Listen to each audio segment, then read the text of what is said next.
ज्योति सिंह को लेकर एक सवाल अब भी बना हुआ है कि क्या वो वाकई चुनाव मैदान में पवन सिंह के खिलाफ ताल ठोकेंगी। क्या पति पत्नी के बीच झगड़े का फैसला अब जनता की अदालत में ही होगा? अगर वो ऐसी तैयारी में है तो किस पार्टी से, या वो निर्दलीय ही पावर स्टार की पावर को अपने दम पर मैदान में चुनौती देंगी, या फिर अपनी भूमिका पवन सिंह के खिलाफ प्रचार तक सीमित रखना चाहेंगी। दिलचस्प ये भी है कि बिहार में महिला वोटर्स ही एनडीए की सबसे बड़ी ताकत है, तो क्या नारी अस्मिता के नाम पर ज्योति सिंह उस इमेज को भी इस चुनाव डेंट करेंगी? आखिर क्या होने वाला है, देखिए।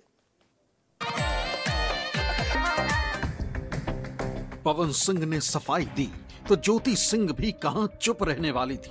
उन्होंने पवन सिंह पर गर्भपात की दवा खिलाने का गंभीर आरोप लगाया और साथ ही कहा कि वो काराकाट सीट से चुनाव लड़ना चाहती और अगर पवन सिंह मुझे पत्नी के तौर पर स्वीकार कर लेते तो मैं चुनाव नहीं लड़ूंगा।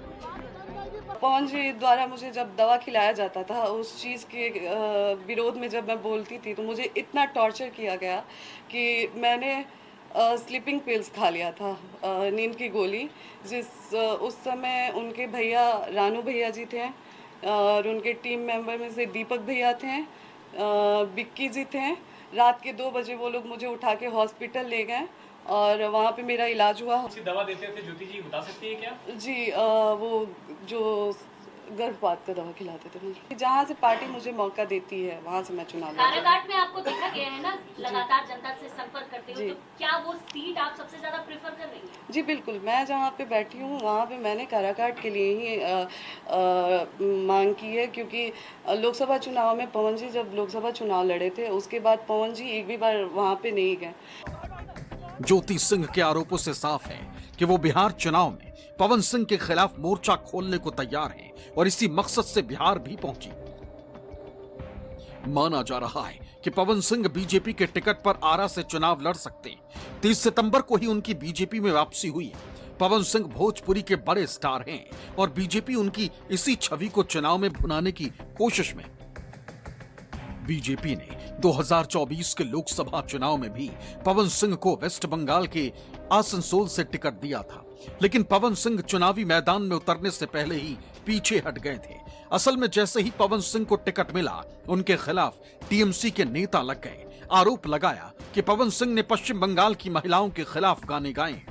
कुछ दिन माहौल बना और फिर पवन सिंह ने पहले चुनाव लड़ने से ही इनकार कर दिया और फिर अचानक से पवन सिंह ने बिहार के काराकाट से निर्दलीय चुनाव लड़ने का ऐलान कर दिया।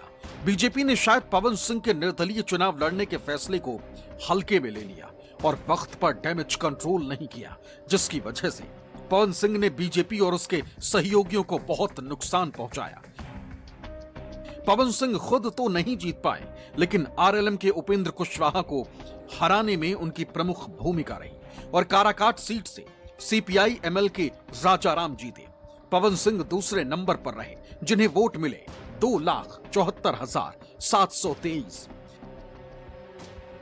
पवन सिंह की वजह से सिर्फ इसी एक सीट पर नहीं, बल्कि आसपास की 7 सीटों पर एनडीए नहीं जीत पाई।